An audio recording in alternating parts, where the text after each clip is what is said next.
National Security Advisor, Nuhu Ribadu, who on Monday assured Nigerians that pupils and staff abducted from St. Mary's Private Catholic Primary and Secondary School in Niger State are in good condition and will soon be reunited with their families. Speaking during a solidarity visit to the Catholic Bishop of Katagora Diocese, Bulus, and the proprietor of the school, Ribadu revealed that international partners, including the United States of America, France, the United Kingdom, and other European countries, are rallying behind Nigeria in the fight against terrorism and banditry, noting that the whole world is coming together to stop and defeat what he described as an evil that has been going on in Nigeria for 2 decades. Now, it has been ongoing for a while, but work is ongoing. Work is in progress.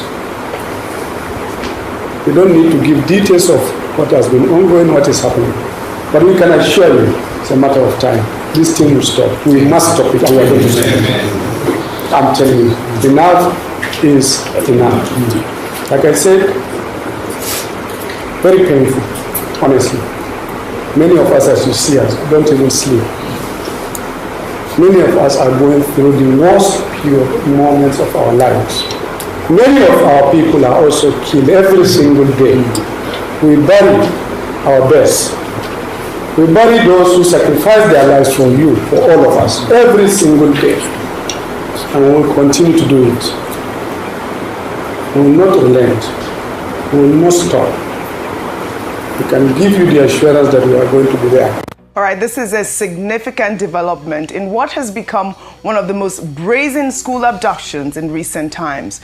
315 people, mostly children, taken from a Catholic school in broad daylight.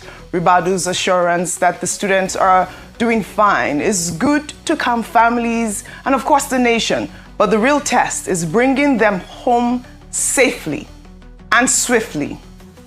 Meanwhile, the Northern Governors Forum has announced the creation of a regional security trust fund under which the 19 northern states and their local government areas will contribute a combined 1 billion naira monthly to confront the escalating banditry, terrorism, and kidnapping ravaging the region.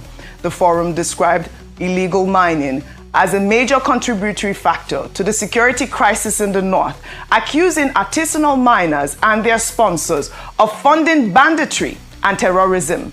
The governors also called on President Bola Ahmed Tinubu to direct Dele Alake, the Minister of Solid Minerals Development, to immediately suspend all mining activities in the region for 6 months to enable a comprehensive audit and revalidation of licenses. Well, Kaduna State Governor Uba Sani at the meeting stated that as the northern governors make strides in tackling insecurity, they still face a troubling trend of deliberate politicization of insecurity by some opposition actors. Let's take a listen. A few voices driven by narrow political motives have worked to create the impression that northern governors have grown complacent or inactive. Nothing could be further from the truth. We know the weight of the mandates entrusted to us. Every governor seated here works tirelessly to secure our communities. We coordinate, compare strategies, share intelligence, and hold one another accountable. Our people deserve stability, opportunity, and hope, and we have never relented in our duty to deliver this. All right, this was a very, very welcoming meeting. I thought that, the northern governors did very well in meeting and talking about insecurity that has been plaguing us. And the northern governors also reaffirmed, their wholehearted support for the creation of state police and urged northern, federal, and state lawmakers to fast-track the required constitutional amendments, encouraging national and state assembly members in the region to expedite action for its actualization. Let me just start with you, Vimbai, with the meeting the Governors Forum, as well as, Nuhu Ribadu, reassuring, Nigerians that our girls will return. I believe about 285 or 84 of them are still out there missing. And, we took the story, Dr. Bati, you weren't here, where, the Niger State Governor talked about the fact that I think 11 students were rescued. And that was quite controversial because he didn't give Nigerians the assurance that we want to hear. So it's good to hear that the National Security Advisor is here collaborating and saying that we have technology in place. We have even international partners that are going to be partnering with us to bring our girls back home. Yes, absolutely. I think the reassurance is welcome and it's important, but I'm not sure it's the message that Nigerians really want to hear at the moment. Because what we've established is that we know where they are, and it seems that by insinuation, it means we know who's keeping them. The argument has been put forward that, the reason why we don't just move in on these people is to avoid collateral damage and so forth.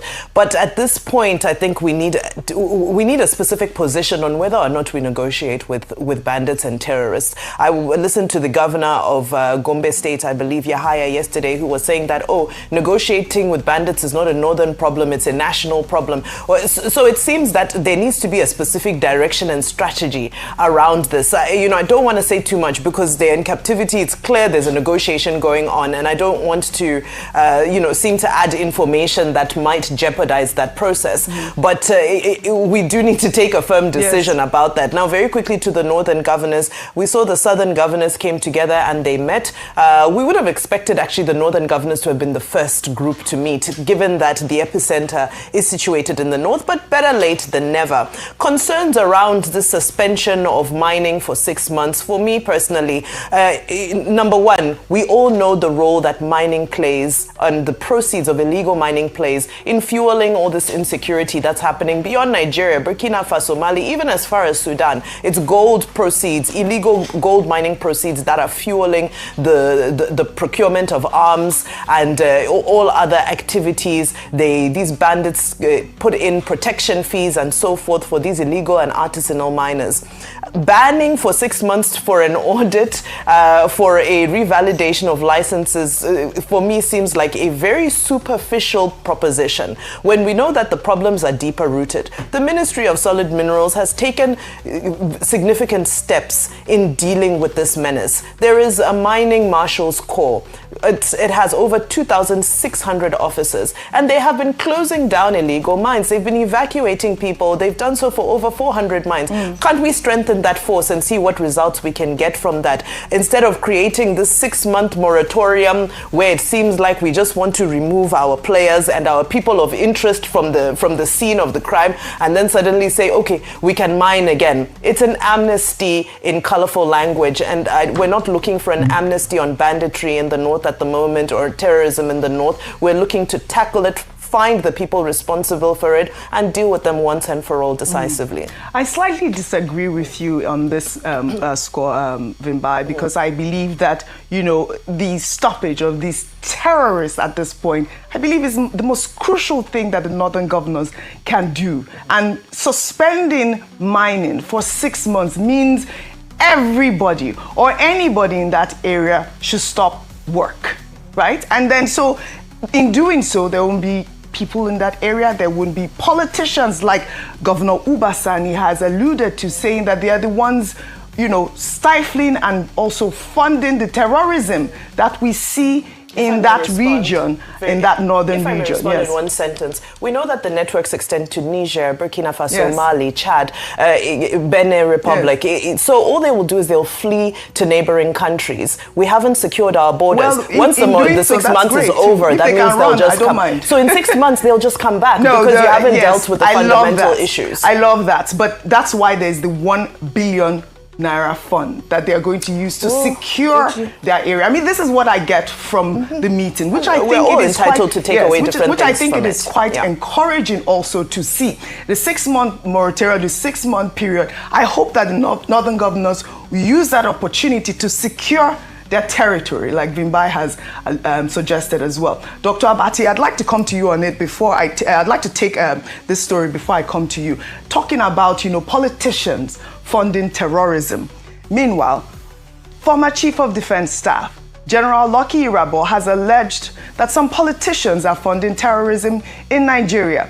Irabor spoke on live television, stating that while he was Chief of Defense Staff, some trials were initiated against individuals identified as financiers of terrorism, noting that several people are being called to question over their alleged involvement. He also stated that Christians are being targeted in the country, adding that there are many individuals who are being investigated for their roles in funding terrorist activities. Let's take a look. But the reality is that our issues in terms of security challenges are multifaceted, implying that just as you have terrorists who have an ideology, you equally have those who are bent on, targeting Christians, and there are also those who are, also targeting communities. That does not mean that some politicians, have not taken advantage of the insecurity or, if you like, the state of under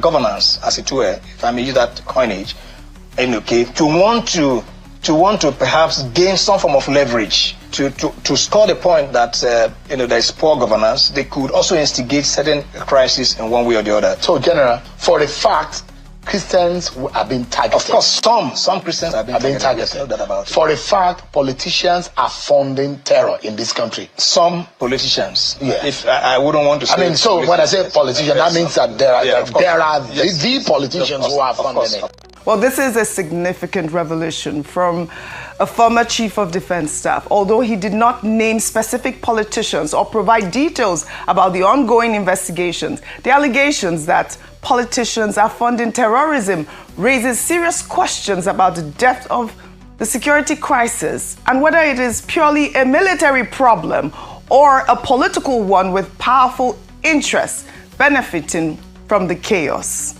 Meanwhile, the regional leader of the Church of Christ in Nations, Reverend Ezekiel Dachemo, who has consistently been outspoken about the issue of Christian genocide in Nigeria, condemned the fact that Nigeria's President Bola Ahmed Tinubu and Vice President Kashim Shettima are both Muslims. Speaking on live television on Monday, Dachemo called the move a complete genocide against Christians. Let's take a look. And Shettima is a Muslim. The president is the Muslim. Is that not complete genocide to Christian in the political world? A complete genocide. They are displaying Islamic agenda. They want to control the whole country.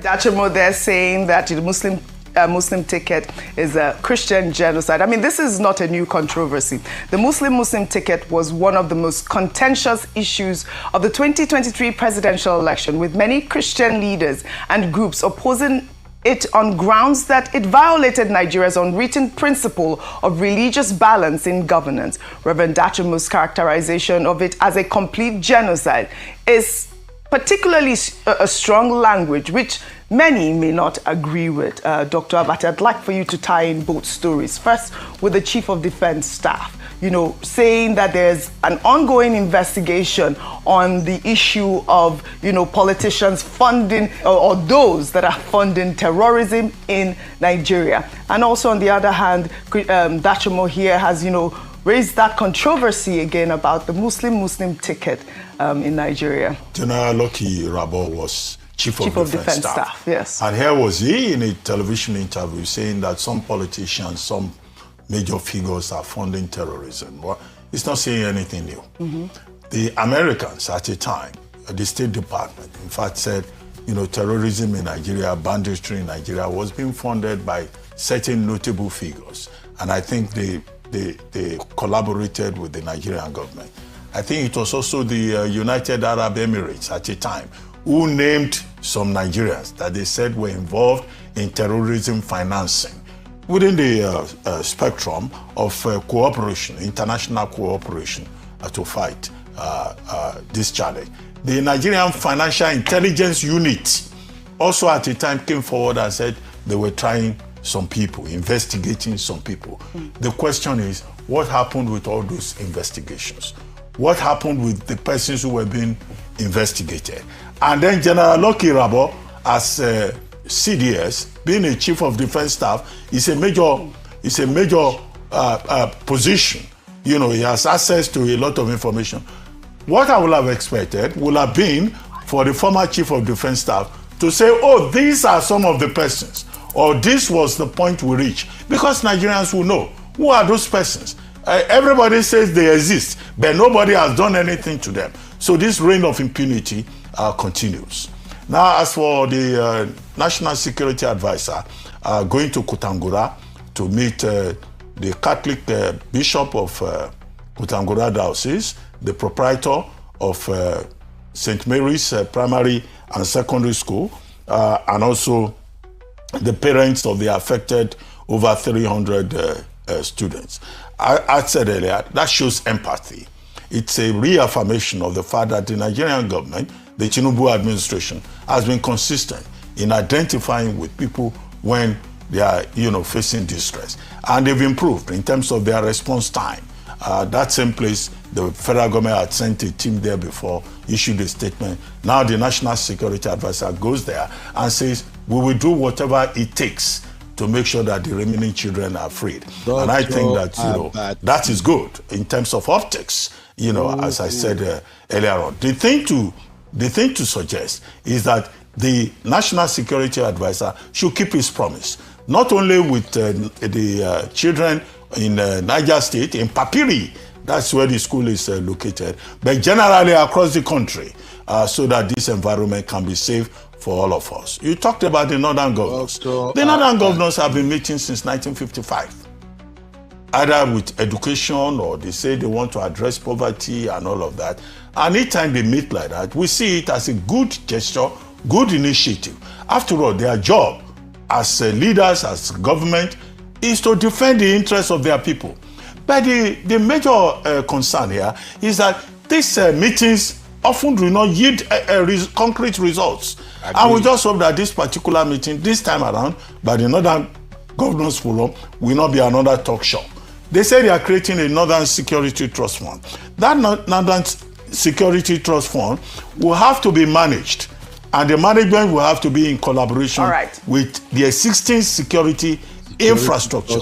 As for suspension of licenses, I said in September, Mr. Dele Alake, the Minister of Solid Minerals, already took a step in that direction. But there can be collaboration to make sure that the states work with the federal government. Yes, the devil is in the details. The devil is in the details. They have to collaborate to work with the federal government with these steps that you have said that Dele Alake has put in place. All right. Welcome, everybody. Welcome to Political Roundtable. I'm your host, UB, and of course, we don't do this alone.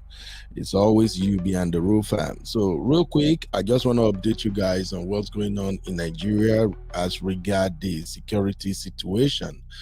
Shout out to my lovely sister Natu. Shout out to everybody watching right now. Mom of 5, you're welcome. I see my baby girl.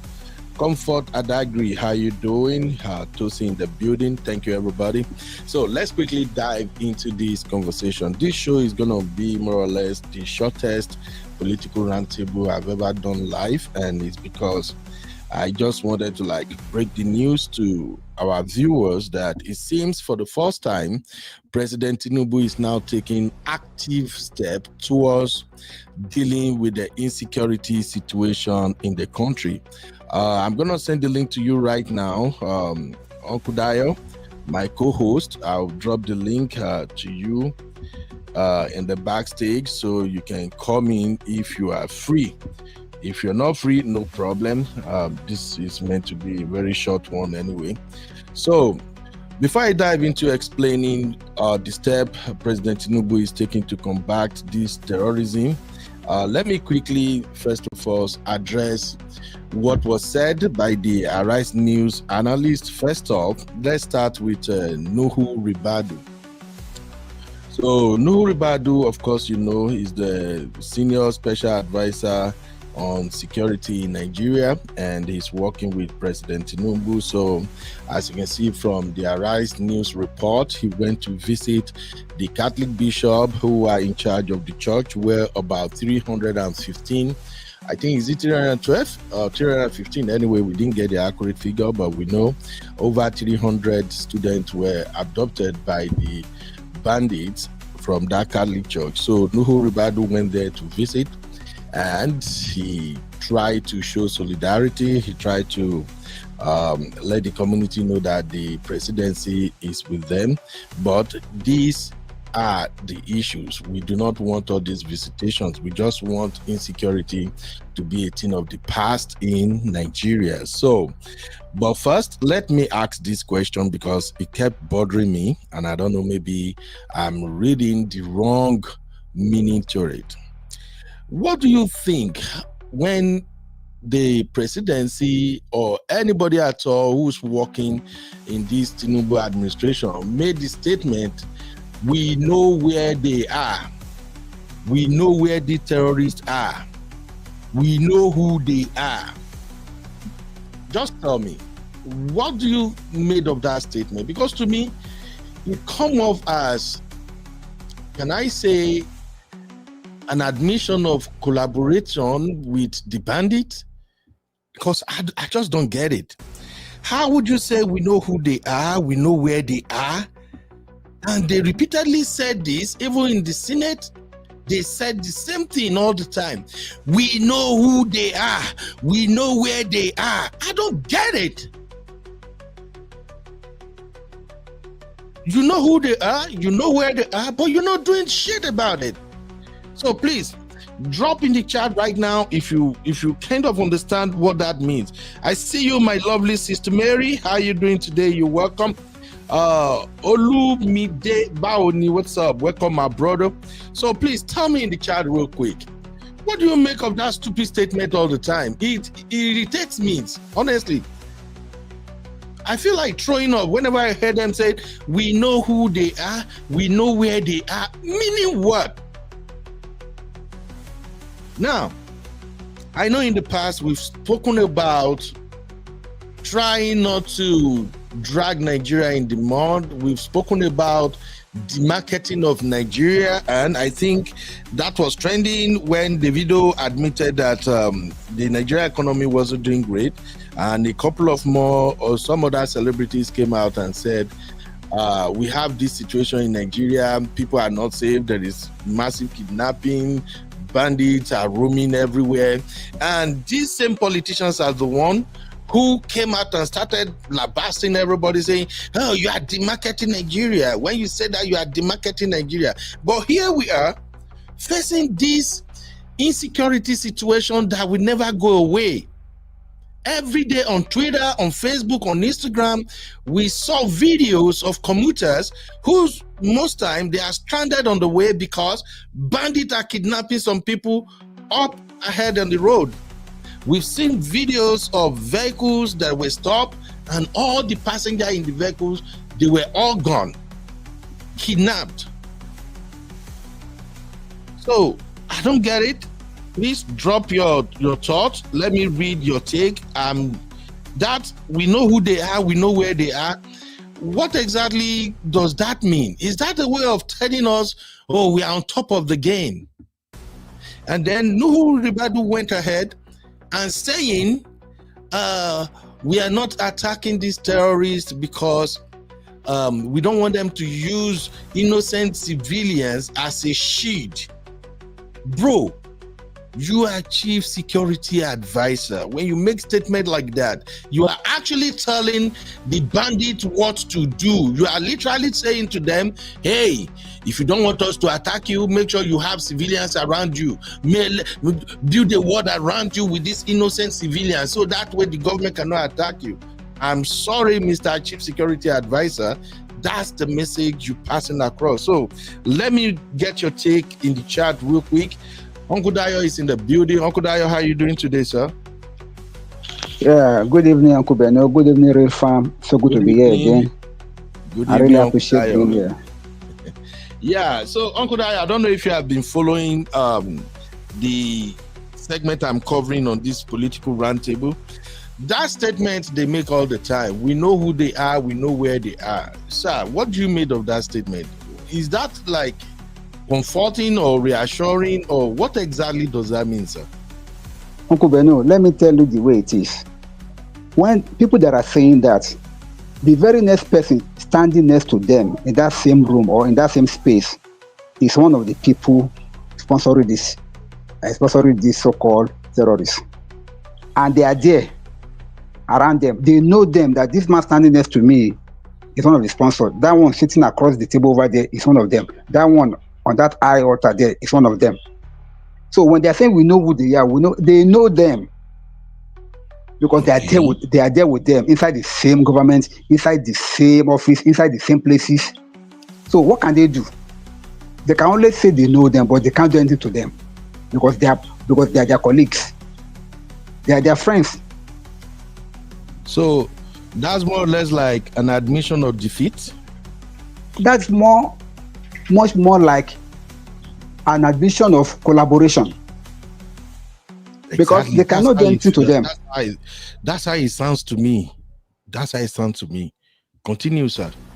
So basically, whenever they are saying that, they are only saying it just because that's what people expect them to say. Because if people that are not within that cabinet, people that are not within their space, knows these people, and many of them have been fingered. But I do welcome that suspension. With good reports.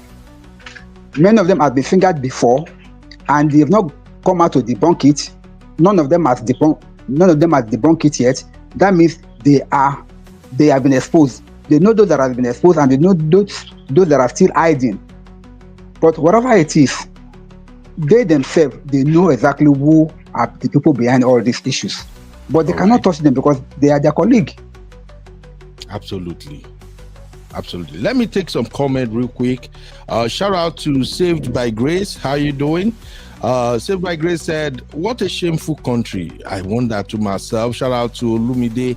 Olumide said, these northern governors are just jokers. 1 billion security trust fund. For what, may I ask? I don't know. Uncle Dayo, help me address this real quick. 1 billion security trust fund. For what exactly, sir? Do you have any idea what these northern governors meant by that? Uncle Beno, 1 billion security funds. Maybe they are just making it open. How much they are collecting monthly for the past how many years? If it's not up to that, it will not be far from that already, or even more than that monthly, that they have been voting for themselves. And now look at the funniest part of it. This money does not have any account. There's nothing like nobody is monitoring how you are going to spend it. They just vote it, and how you spend it is up to you as a governor. So all of them have it every month, and then depending on the security risk in their state, determines how much they are being given. It's an accountless account, so to say. So they are making money from it. But what do they want to do with 1 billion naira monthly for security? Are they buying guns and ammunition? Do they want to buy airplanes? Do they want to buy jet fighters or what? I don't understand. When I saw it, I was like, what? Okay, now, if they have said they want to use it to rehabilitate IDPs, every family, every villages that have been burned down, they want to understand. But trust me, sir, once that money comes, you will not see anything that they will do with it. It's that bad. They are just fighting for their own pockets. Exactly. Shout out to my lovely sister Peanut. How you doing, man? Anthony, what's up, man? Anthony said Tinubu is selecting chronics for his own interest. It looks like that, bro. My beautiful sister Mary said they are one and the same people, just as we suspected. Exactly, my sister. It's crazy. So Anthony said, bullshit. Oh God, this is our real farm community. You guys always make me laugh even when I don't want to laugh.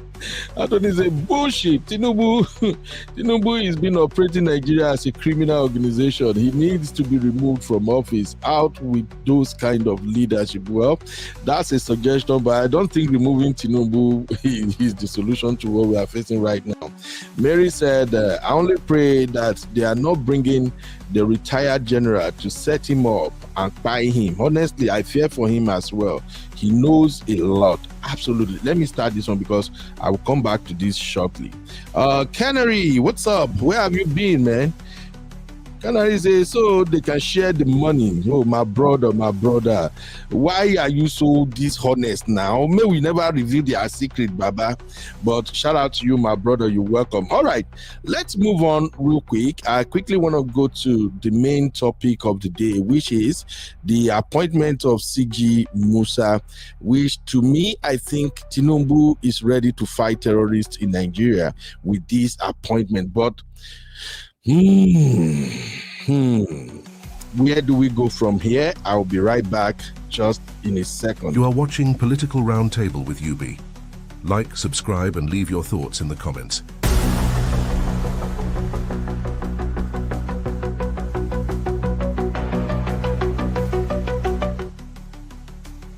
All right. I believe you would have heard the news already that Tinubu has nominated Christopher Musa for defense minister's role. And honestly, it seems like this is a welcome development. So first off, we should ask ourselves, who is this defense minister and why it seems like Tinubu is finally calling the shots? So let me briefly introduce you to this amazing officer. So according to the Punch newspaper, President Bola Ahmed Tinubu on Tuesday nominated former Chief of Defense Staff, General Christopher Musa, as the new Minister of Defense following the resignation of Alhaji Mohammed Badru on Monday due to health reasons. I really don't believe that health reason. That dude had no clue, no reason whatsoever to have been the the Minister of Defense in the first place. So those are some of the appointments made by President Tinubu that are somehow questionable. So that resignation due to health reason, no, I think that is BS. But let's continue. According to the Punch, here are some things to know about CG Musa.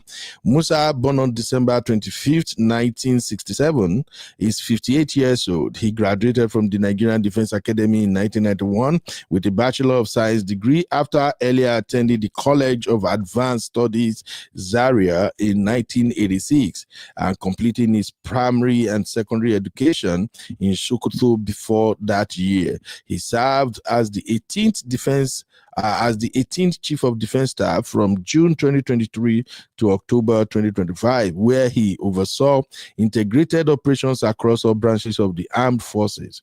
Before then, he was commander of the Nigerian Army Infantry Corps between 2022 and 2023, directing infantry training and development. From 2021 to 2022, Musa was the theater commander of Operation Hadinkai in northern Nigeria, leading counter-terrorism operations against Boko Haram. Prior to that, he commanded Sector 3 of the Multinational Joint Task Force in the Lake Chad region from 2019 to 2021, coordinating joint military efforts with neighboring countries. During the same period, he also served as commander of Sector 3, Operation Lafia Dole, overseeing sector-level counter-insurgency operations. In 2019, Musa served as Deputy Chief of Staff, Training and Operations at the Headquarters Infantry Center and Corps. Before 2019, he had held several strategic positions, including infantry representative on the training team at the Army Armor Corps headquarters, assistant director of operations requirement at Army headquarters, commanding officer of 73 Battalion, and General Staff Officer 1, training and operations at 81 Division. Commissioned as a second lieutenant in 1991, Musa began his military career in infantry roles that formed the foundation of his later leadership appointments. He is also a recipient of several honors, including the Kolipoe Award for Soldiering 2012 in recognition of outstanding military leadership. Musa's nomination comes as the federal government seeks continuity in defense leadership following Badaru's exit.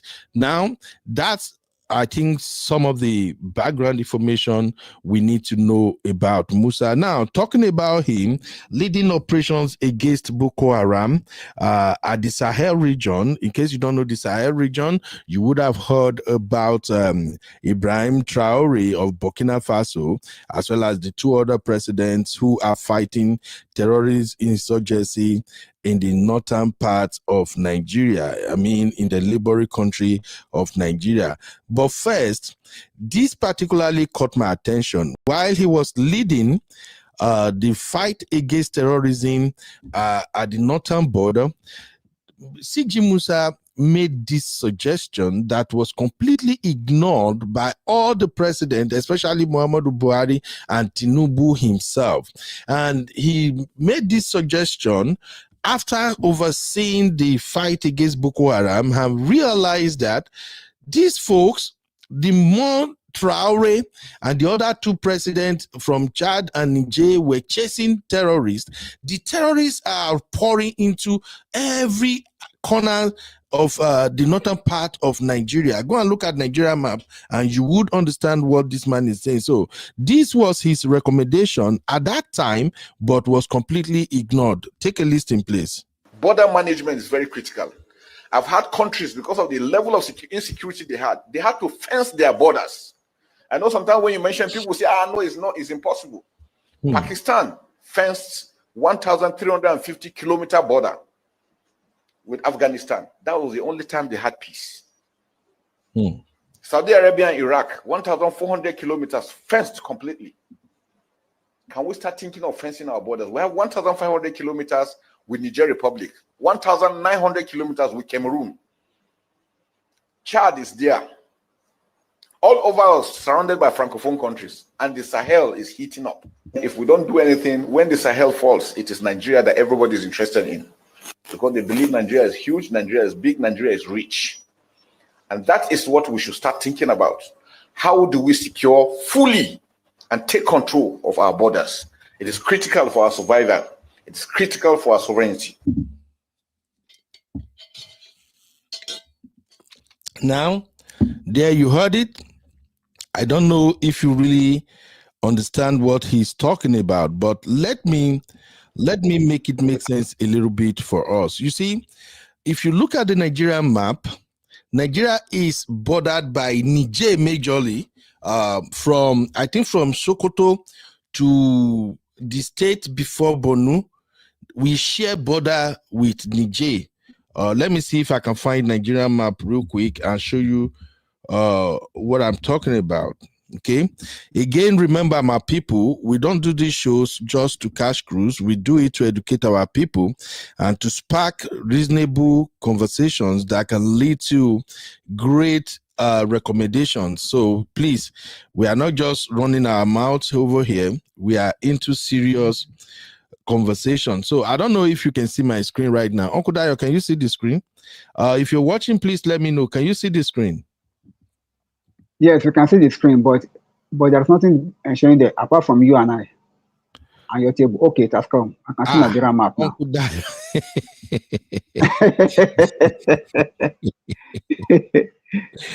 Okay, so let me expand this so everybody can see it. All right.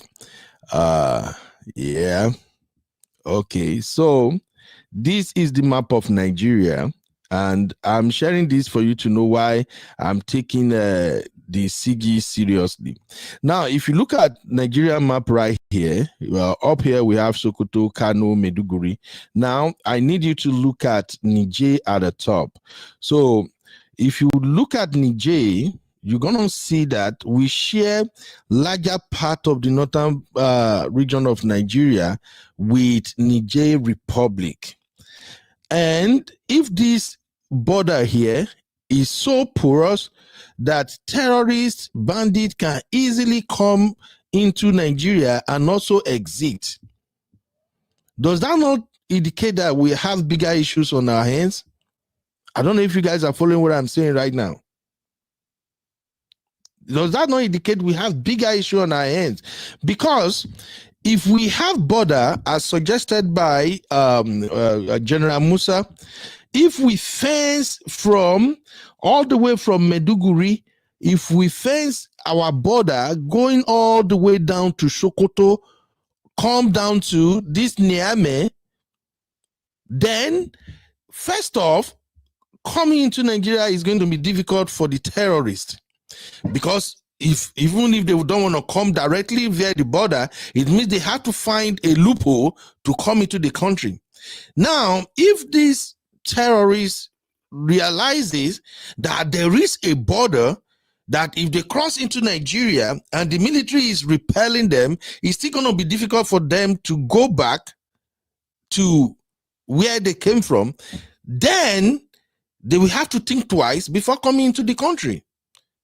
So that's what the general is suggesting over there. So I think for a man who has been on the battlefront and who has been monitoring this Boko Haram insurgents for the very longest time, definitely he has the experience and he has the technical know-how to fight this insurgency. And appointing him as a minister is a step in the right direction. Now, this, of course, may be coming too late, but I believe, okay, maybe we can start saying we are ready to at least take charge of our own security. And so I'm only agree with President Tinubu with this appointment, because this is the only appointment to me so far that makes sense. Every other appointment, I can say like almost 70% of President Tinubu appointment since he came into office is more or less like political connection kind of paddy thing.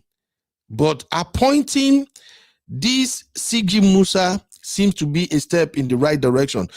Another angle to the appointment of CG Musa is the fact that he is a Christian. And I'm saying this for a reason.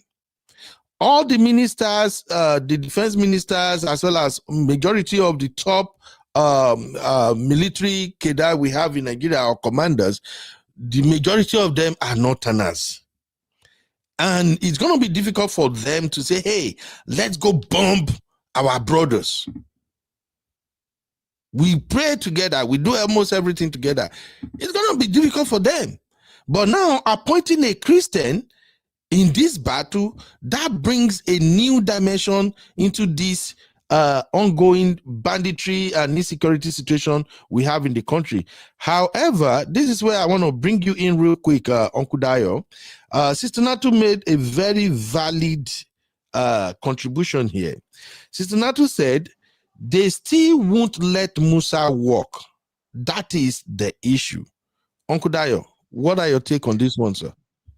Uncle Beno, I think I may have to agree with Sister Natu, but there's something that I'm seeing of late, which I believe that Tinubu will have to create the ambience for him to be able to work. Let me explain. You know, up until now, Tinubu did not take any action over this matter, but now that he has not decided to be taking actions, he's now realizing that it's either he take action now or he will go into oblivion, and he will lose his reputation and then lose his respect and lose everything that is trying to like preserve. So now he wants to make this work. Now he does not care whose toes will be stepped upon. I can see that finally, right? Yes, I can see that he has finally woken up and say, oh boy, if I don't do something now, that may not be 2027 for me again. And what they have been arguing over his head was that if you don't do what you say, there will be no 2027 for you. That did not support him for the second time. But now he realized that instead of him to be bowing down to all their requests and to be kind of pacifying them without taking actions, knowing that what they're doing is wrong, he rather stand up and be counted. Whether they vote for him or whether they support him or not, let him do the right thing. So, and that's what he's doing now. Appointing this man now, we all know what is happening within our military realm. We know that they have been infiltrated, and we know that we have people among them that are reporting back to this, that are sympathetic to these bandits and to all these terrorists. So that's why they have been so weak and they could not perform. But this man being in the system before, understanding the terrain, now coming back as a minister, I think he has an edge. Now, I just pray that he has a good collaboration with the Chief of Defense Staff and all of the other people that are still in the military. Once they can have a synergy, they can be able to work perfectly and do something that will liberate Nigeria from all these bandits. However, it's not going to be an easy task because there will still be betrayals, there will still be bottlenecks, there will still be bureaucratic red tapeism going on among them, among the rank and files, just to frustrate him. But he knows what he has signed up for, and I know he's going to deliver. Thank you very much for that take, Uncle Dayo. That's a very, very valid point you raised right there. And this brings me to something I feared the most about our efforts and fight against insecurity in Nigeria. The militaries appears to have been compromised. The military appears to have been compromised. I've said on several occasions on our show here that growing up in Nigeria military that I know used to be the best in Africa, if not one of the best. In fact, you can hardly identify two nations that had better security or had better military forces than Nigeria in Africa. What baffles me was how they were able to render the Nigerian military useless. And I blame the politicians for it. I blame the current and past crop of military leaders for that. The military we knew growing up, we never compromised their integrity. Integrity used to be everything to our military officers. Yes, we may have one or two who probably can take bribe or do some stupid shit, but they usually flush them out. But under President Muhammadu Buhari to the current administration, the Nigerian military all of a sudden appears so weak. And we suspect where that is coming from. It's because there are people who have infiltrated the rank and files, people who have infiltrated the command structure that makes them weak. Now, with the appointment of General Musa, I'm afraid if General Musa did not do the first thing first, which is let us fish out these officers and commanders who seems to have been compromised in the military first. That's the only way I think he can actually handle the situation and help President Tinubu to fight this battle. So this call for some high level thinking anyway. Because of my time, let me just read a couple more comments. I think we have just like about 15 minutes more here. All right. Josie is saying another way to loot our money. Well, let's see how that goes. Francis, how are you doing? Francis said, honestly, that is a good call from Tinubu, but Tinubu have to trust him, believe him, and give him strong support because of all cabal that surrounded Asuro. Man, Francis, one Don Pedro for you. That's a good one. Shout out to Uncle Patrick. Uncle Patrick, you're welcome, sir. Uncle Patrick said, Reverend Achomo said, Musa is a good man. VDM just released a video how Musa invited him and a good man also. God will deliver Tinubu from all the cabals. Absolutely.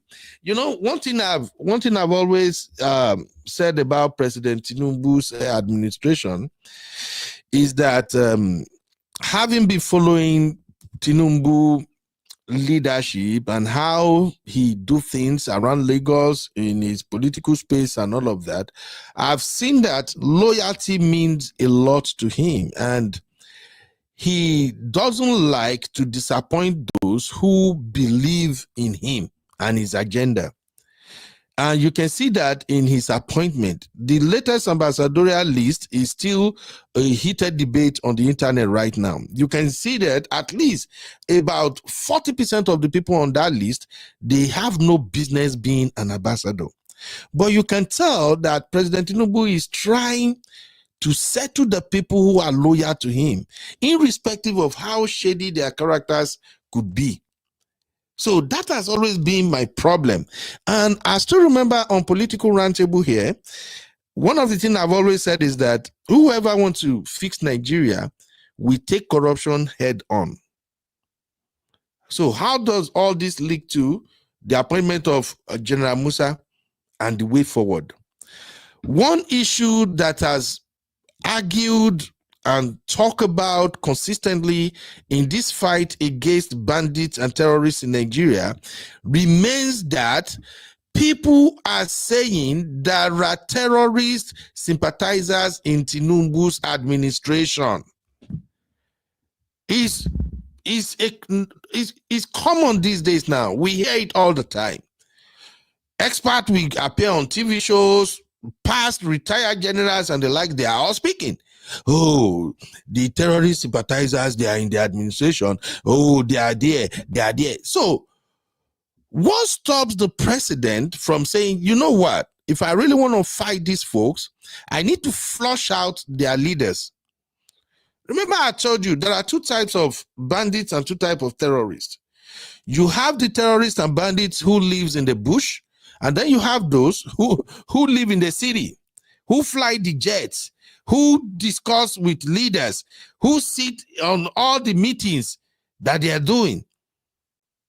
And those one who lives in the city are the one who is feeding and paying those in the bush in order to at least push their own agenda. So I think if President Tinubu really want to take control of the situation, he needs to go after those people in government. He can't do it alone, I understand, but this is where the journalists come in too. I've watched Arise News over and over again. I've watched Channels TV and a couple of news stations in Nigeria, and I can tell you this: I have to say, I'm sorry ahead of time before I say this. We don't have investigative journalists in Nigeria. The vast majority of these folks who paraded themselves in Nigeria are journalists. They are just reporters. I am not a trained journalist, but I'm hosting this show now. Even if you don't pay a lot of attention to how I'm presenting, you would have said, oh, maybe this guy has some journalism in his background. It's a lie. In other words, what I'm saying is that there is no difference between all these journalists in Nigeria and people like us who are blogging.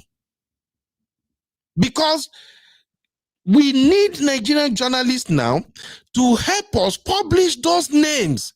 If the government cannot publish it, journalists are supposed to be able to do that. To say, hey, these are the people sponsoring Boko Haram. That's what makes America great. That's what makes most of these first world countries great. They have journalists who will flush out these bad elements. But we don't have that in Nigeria. So why do I tie journalists and Tinubu things together? Sometimes, as a president, if you know, okay, because of my political ambition, I cannot boldly say, hey, these are the people who are creating this menace in government. Then you can use the back door. All you got to do is look for a very bold journalist. A very bold one. You give him the list, you provide security for him and all of that. Let him publish the list. When he publishes the list, those people who have been mentioned, they want to fight back, right? That is where you step in as the president and say, you know what? No, you can't go after him. It's not my administration that mentioned your name, but as the president, your name comes up. Now we have to investigate you. You will see these sponsors, they will start running away from Nigeria. You will see them call the terrorists in the bush and say to them, hey, guy, you pay me say I can't speak Hausa. They will start telling them, hey, guys, you got to step low right now. You got to calm down. No operation, no kidnapping, nothing. Guys, you got to chill. You got to chill until we figure this shit out. It seems it's getting hot here. That is so simple. And to come back to what Uncle Dio said, if Tinubu do not put his 2027 agenda aside and fight this menace we got in the country right now, there will be no 2027. There will be no 2027. As it is right now, 2027 is not even sure for him. Let's not deceive ourselves. With all we got going on in the country, who's going to vote? We're already having voters apathy in the country. So who's going to come out and say they are voting in 2027? And with these folks who also wanted to like run against him in 2027, oh, bro, forget. So if I'm in a position to advise the Nigerian president right now, I'll say, Baba Tinubu, you've done a good job. Appointing General Musa as the Minister of Defense is a great call, and I support him on that one 1,000%. But now you got to go one step further. Let's know the Boko Haram sympathizers in government. You make the announcement, leave it for the citizens to begin drag their butt now. That's what you got to do. So that's Uncle Beno, Uncle Beno, that is like pressing the suicide button. Because if he does that, okay, now let me make it in a much more clearer example. It's like now they are looking for somebody in the country that happens to be a criminal that everybody knows that this person is the worst criminal that we have. Now you, as the leader of the company now, as the leader now, you know that this person that they are talking about, I'm just using this as a literal example. That's nothing to do with you, sir. That this person they are talking to you about is your wife that you are living in the same house with. How easy will it be for you now to come out and say, don't worry, this person you are looking for is my wife? That's the kind of scenario that Tinubu is in now. It is too close to him that he cannot say anything. Can you see danger? And then again also, sir. And then again, sir, the scenario is like this. If Christopher Musa is to succeed, he doesn't have business trying to fish out the compromised military at all. His business is to go after the sympathizers, no matter the level that they are in government. Once they can cut off the head, those supporters, those ones in the military, they will naturally visualize, they will naturally die. Because once you cut off the head, once cut off the root of a tree, the leaves will surely dry off. So it doesn't need to go and because they cannot fish. If you just try to fish them out, they will just implicate him, they will set him up, and then they will finish him. But let them go after the leaders, those sponsors, those sympathizers in the government. Once you can cut them out, those ones in the military, they will either resign or flee, or they will just compromise and stay and be a good soldier. That's the only way forward for him. But my prayer for him is that God should allow him grace to be able to walk.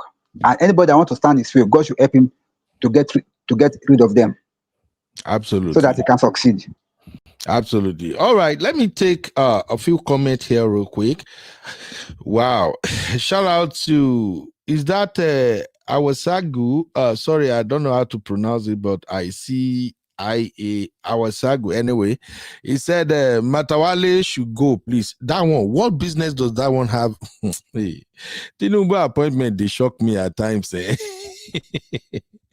Okay, make me trend said, shout out to you, my brother. How you doing? He said, if the government wants to stop this, it can take him. Okay, it won't take him more than 1 week. Our government is very powerful. Trust me. When they want to work, they can work. They are not just serious. And about journalists, he went forward and said, about journalists, we have good journalists, but they will disappear if they attempt to talk. If a pastor was arrested for talking about an attack on his event, I agree with you, my brother. You are absolutely right. And that is where it becomes more scary. The fact that people cannot talk, but still, journalism is a noble profession. There are some professions that once you say, this is what I want to do, you already know that you are staking your life at it. That is how you build countries. That is how America got to where it is today. There are journalists who they no send your papa.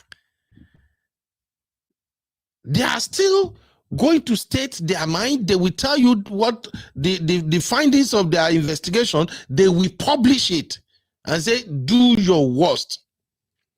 But again, you are right. Maybe one day we will get there, Sha, by grace of God. Shout out to you, Asabi. How are you doing? Asabi said, you are right, sir. They are called the watchdogs of the country, but instead, they are just trying to stay in their limit and just doing their work. Absolutely. Look at the Nigerian media houses. They can't speak.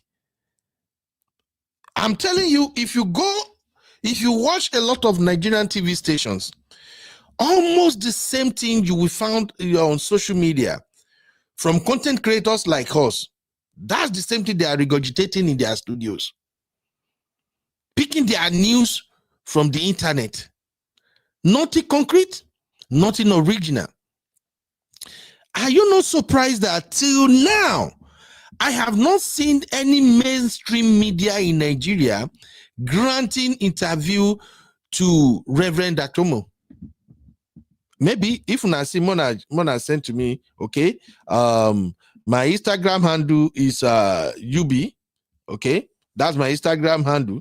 If you have found any video where a major TV station in Nigeria granted Reverend Atomo any interview, just send that to me. Maybe I may be wrong. I haven't seen nothing.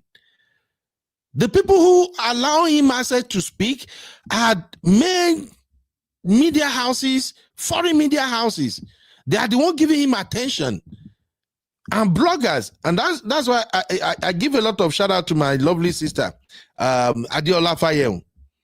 Because Diola was the first Nigerian blogger bold enough to bring the Reverend Atomo to her platform. It baffles me. It baffles me. So, my brother, you're right. But by God's grace, maybe we'll get there one day. Uncle Patrick said, PBAT sworn to an oath to protect the citizens of Nigeria, so he has no choice but to release the list. Uncle Patrick, I'm not sure that list will ever come out from Nigeria government. They have been peddling that list now. They have been talking about it forever. Even some past office holders have said they are in my government. They were in my government. What is so wrong that you can't mention their name? That is why these bandits are becoming so brazen. Anyway, we may have to draw the curtain here on this show today. But before I leave, let me quickly cover one other thing that Tinubu is doing wrong. Even though I respect him as Bami, but I think Baba is doing something wrong. And we're going to talk about that in a minute. You are watching Political Roundtable with UB. Like, subscribe, and leave your thoughts in the comments.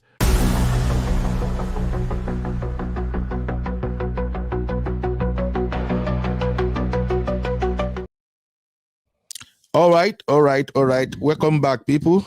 Welcome back. Thank you for being here with me. Please, if you haven't subscribed to the channel, subscribe to the channel. Don't be a stranger. When you subscribe to the channel, you automatically become part of the real fam. Over here, we allow everybody to express themselves. The only thing we don't do is we don't use curse word. We don't drag anybody. We don't call anybody out. We simply state our mind in a constructive manner. So, Tinubu, what they call them now, ambassador list is out.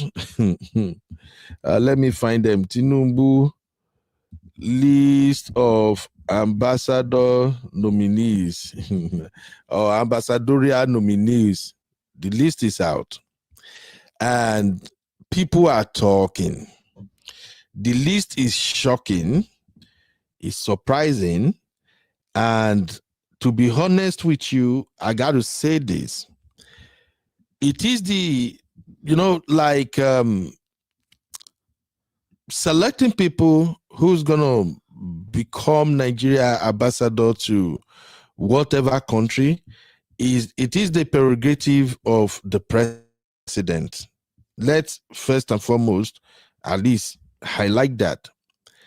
It is within the president's right to choose those he wanted to become his ambassadors. However, we are expecting the president to at least go for credible individuals. You cannot submit a list of non-career ambassadors made up of people with questionable characters.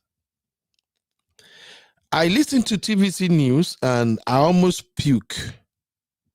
There is this journalist on TVC News. We used to respect that man a lot because under President Buhari, that man used to have very good intake. His contributions are usually top-notch. But ever since Tinubu came into power, the way that bros they talk now is just the main person.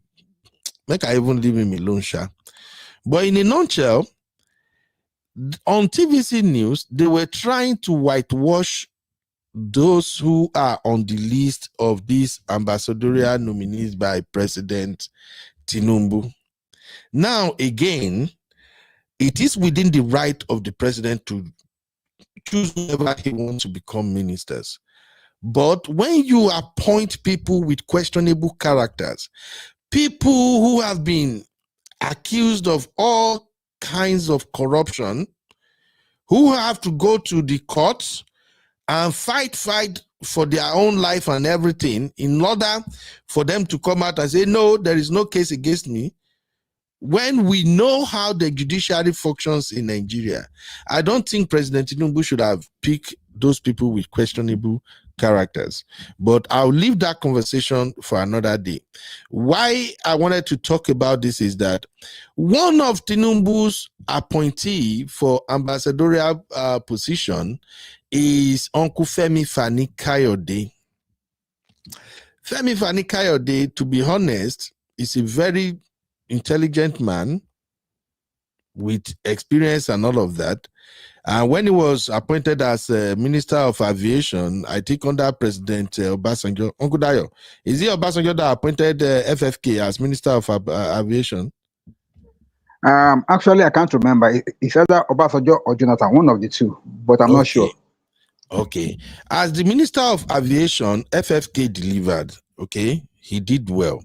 But FFK is known for other things like,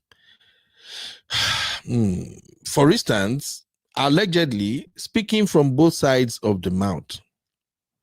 FFK is known to sometimes act within the capacity of an attack person whenever he's supporting a political candidate.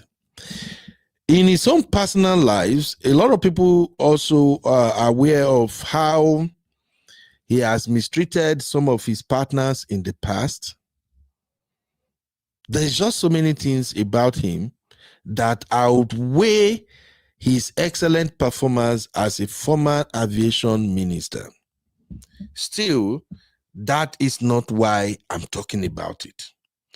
Then why am I talking now? FFK was nominated. We are still waiting for Senate approval. We still don't know how this will go.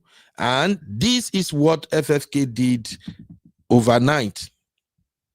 FFK chose to attack Senator Cruz and many other senators who are fighting for Nigerian Christians. If you go to Twitter, you will see his post where he said this: a warning to Senator Ted Cruz and his cabal of Yankee crusaders. American Ted Cruz is the joker of the century.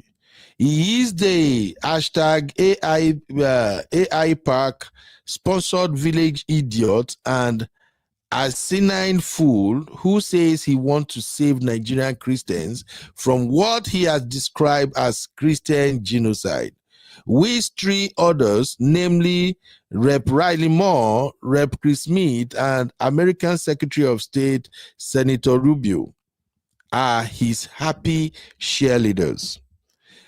An Israel-loving, genocide-enabling, Muslim-hating, Zionist papri and Gaza-slaughtering Yankee hillbilly who support a cruel, leprous, lawless race man shit. Bro went ahead and said all kinds of things about these American senators. The point I'm making here is that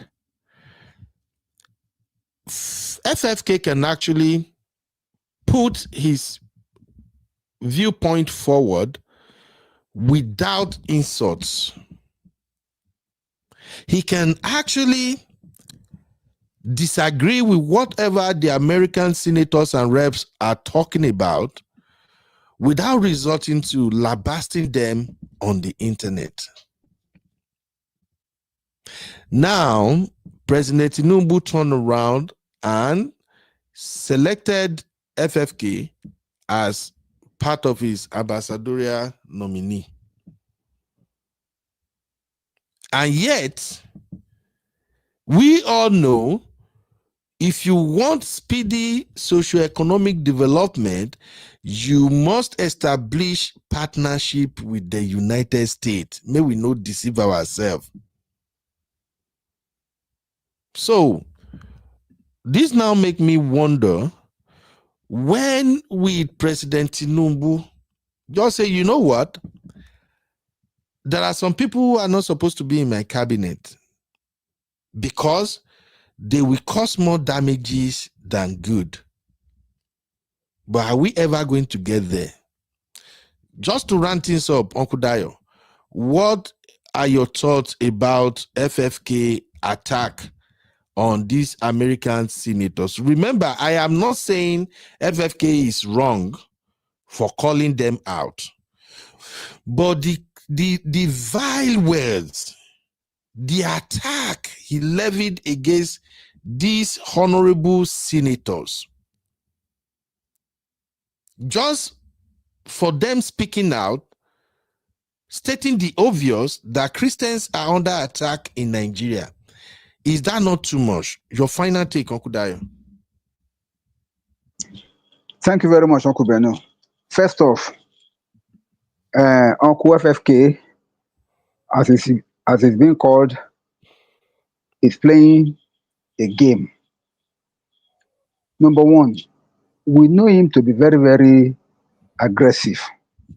And we also know him to be a kind of a person that like to intimidate and like to oppress. Just when he was being nominated as an ambassador, one of his old videos have been circulating over the internet where he dressed down a journalist that was interviewing him on a live feed. Yeah. He lambasted that journalist to the point that, in fact, I felt pity for the poor man. That is the way he does some things. He doesn't care. He's a bully. And he does that over and over again. Even during the course of the time, I think about a year or two or so ago, there was a case of his ex-wife that came on the social media also accusing him of the same of the same attitude, allegedly. However, coming back to this issue,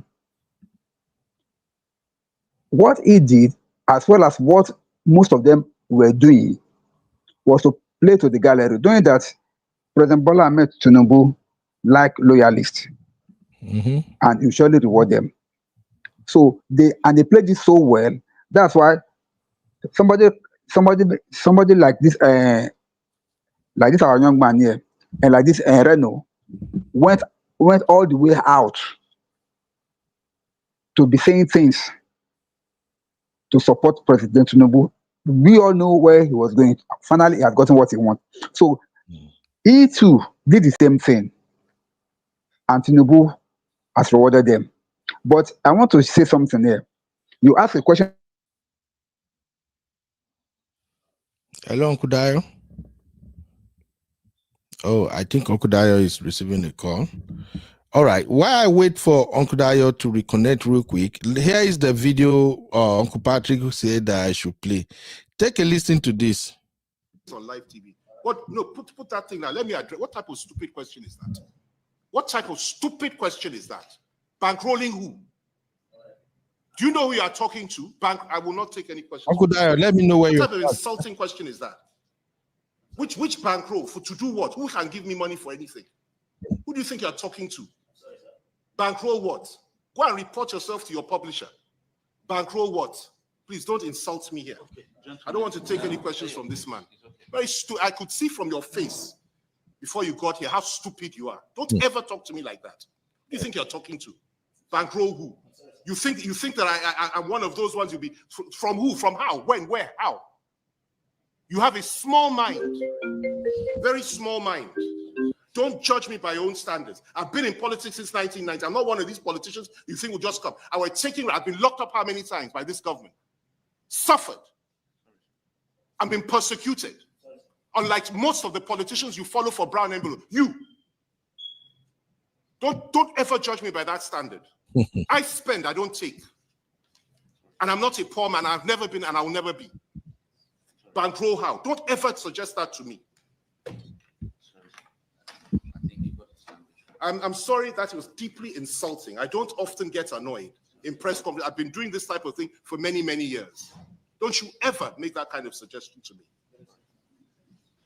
Thank you, sir. Unfortunately, there you have it. That is the man that made Tinubu's ambassadorial list, Uncle Femi Fani Kayode. So, anyway, I think Uncle Dayo received a call. I couldn't get Uncle Dayo back, but I'm going to be back tomorrow for another round of Political Roundtable. Thank you for joining me today. I see you, my lovely Auntie Grace. How are you doing, ma?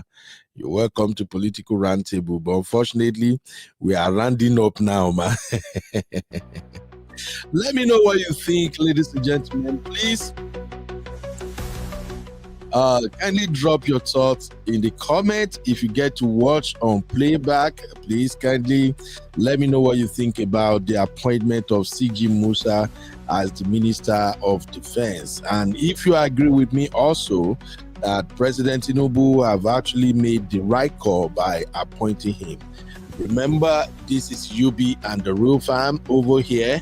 We are building a community. If you are watching us for the first time, subscribe to the channel. Don't be a stranger. Make sure you are active, and we shall see you guys in the next one. Special thank you to Uncle Dayo for co-hosting with me. Thank you to Mr. Patrick. Thank you to my lovely sister Mary, Mom of 5. Everybody that are part of today's show, God bless you. Uncle Patrick, thank you. My lovely sister Timila Day, you are welcome. Thank you, everybody. And the new people who join us today, Make Me Trend, thank you for your contribution. Canary, no, they disappear. You ran away. I don't see you again, my brother. All right, I'm gonna see you guys tomorrow. Stay safe. Remember, this is December, the last month of the year 2025. Please be safe. Don't drink and drive. If you live in places like Nigeria, please always watch your back. Make sure you assess your environment. Be security conscious. I cover you all with the blood of Jesus. And also, please stay safe.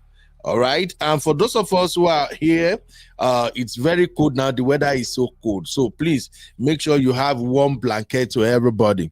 I wish I'm retired. I would have run to Nigeria right now. This is a very good time to be in Nigeria, and the weather is not friendly at all. All right. My name is Benuril, and this is Political Roundtable. I'll see you all in the next one. Bye-bye from this side. Okay. I don't know if my baby girl Abby or anybody gonna have any show later, but for now, this is me saying I'll see you all tomorrow. Bye-bye. You are watching Political Roundtable with UB. Like, subscribe, and leave your thoughts in the comments.